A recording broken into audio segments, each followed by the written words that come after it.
What's going on, guys? Welcome back to another episode of BTB RV Rants. Let's dive straight into the questions. So the first question is from a viewer that watches a lot of the half-ton towing segments, basically the segments where I caution people on what size of trailer to tow with a half-ton truck. Well, they plan on getting a 3500 series truck and a fifth wheel down the road, but they want to start towing with their current half-ton truck and I'm assuming a smaller RV.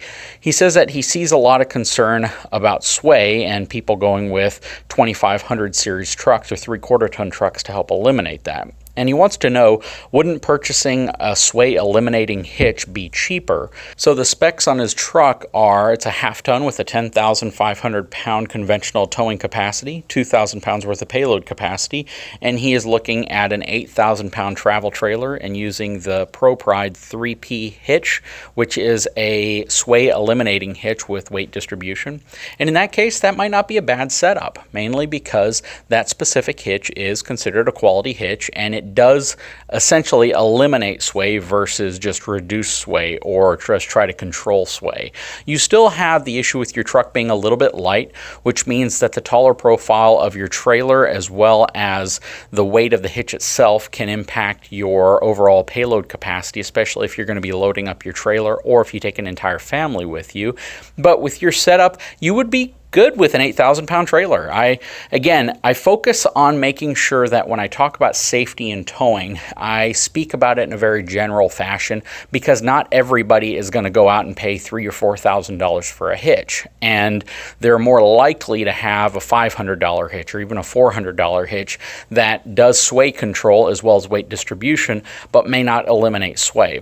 Both the Hensley and the ProPride hitch are very solid hitches and they do an extraordinarily good job at meeting their claims, which is to eliminate sway, simply because it changes how the hinge effect takes place. It's more kind of like a wheelbarrow effect where you're holding on to it in a different fashion and it changes the pivot point. So with either of those two hitches, if you're willing to invest the money in those hitches, as well as a truck with the max tow package, 8,000 pound trailer, you should be in pretty good shape. Now, one final thing to keep in mind is that a half-ton pickup truck is generally about 2,000 pounds lighter than its equivalent 3/4 ton single rear wheel truck cousin. And because of that, that's also going to lead to a little bit less control of the trailer simply because the trailer's weight is going to impact the truck much greater than if the truck was heavier, more planted to the ground. Plus, you're going to have slightly larger brakes on a 3/4 ton truck and an engine that's designed with a duty cycle to pull a trailer for much longer periods of time, generally a larger cooling system. So those are all things to keep in mind as well.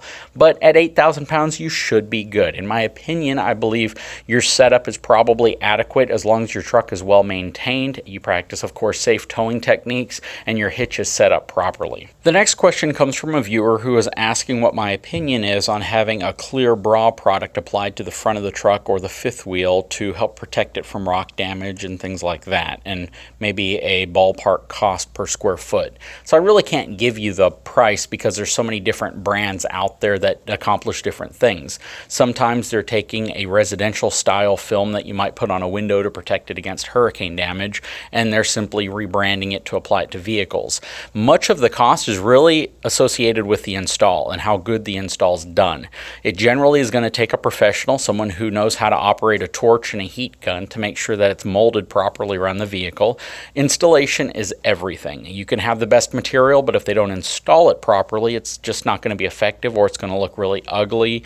If you have a cheap product, it could discolor quickly, and it's relatively expensive to have installed because it takes someone with a pretty good eye and skill to be able to put a wrap on a vehicle. Now, when you're going to the clear bra style wraps, they tend to be a thicker material than just standard window tint or even vinyl, and because of that, that expertise in installation is even more critical because you're going to have to be working around a lot of curves and bends.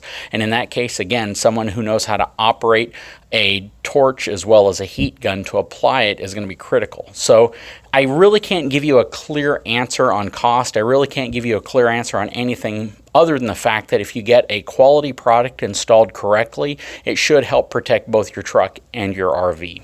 The next question is probably one of the most commonly asked questions whenever somebody is looking at getting into a fifth wheel and they want a toolbox in their truck. They specifically want to know what toolbox setup I have and if it's going to allow them to make a sharp turn with their fifth wheel without often providing me information about their fifth wheel. I honestly can't answer that question for you.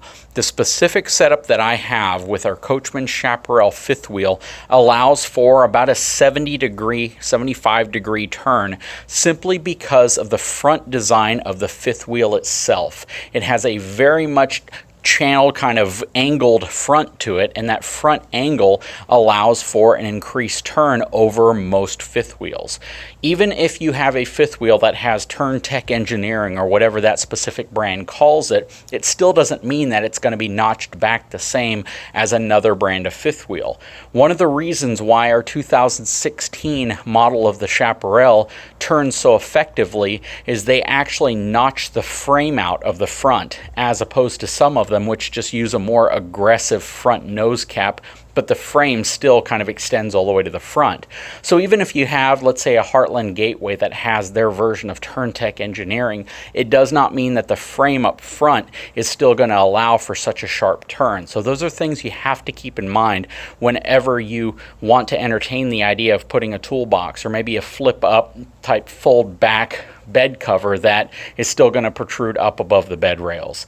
Anytime you are looking at trying to get a truck trailer combination that's going to give you a sharp turning, you have to factor in everything.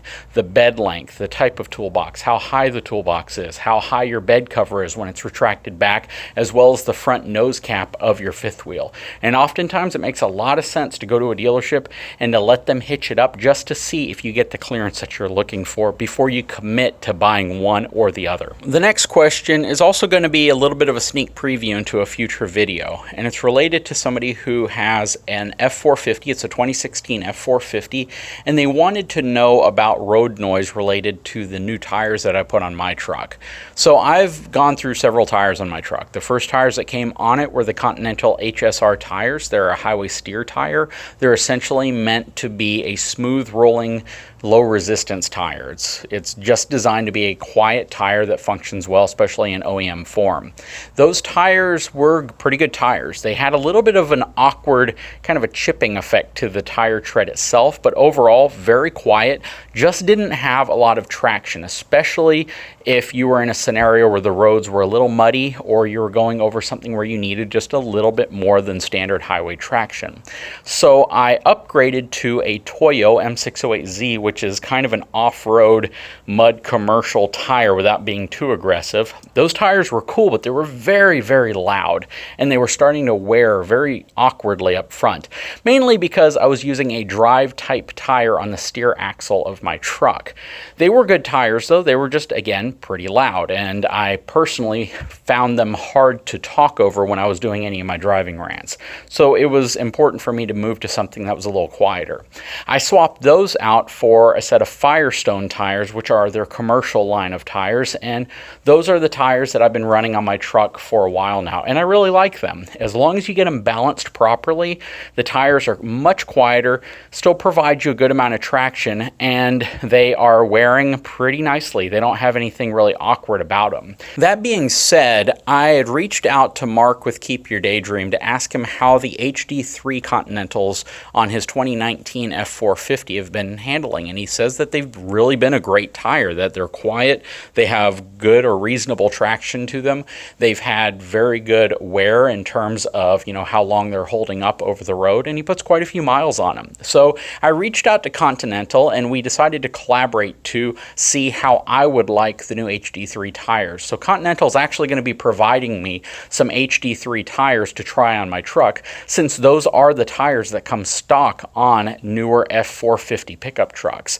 And they have a much different aggressive tread pattern to them, but they're supposed to be just as quiet and actually a little bit smoother, which is going to be really interesting to me to see if that hybrid technology they incorporate into these new tires is truly better. So once I get those tires, I'm going to be putting those on. I don't have anything negative to say about the Firestones. I definitely would not go back to the Toyos in my specific application because the noise factor kind of outweighed the traction improvement that they had. And I'm going to be really interested in seeing how these Continental HD3 tires perform once they come in. So I will be doing another tire upgrade on the truck, but I'm going to be interested in seeing the actual improvement those give me.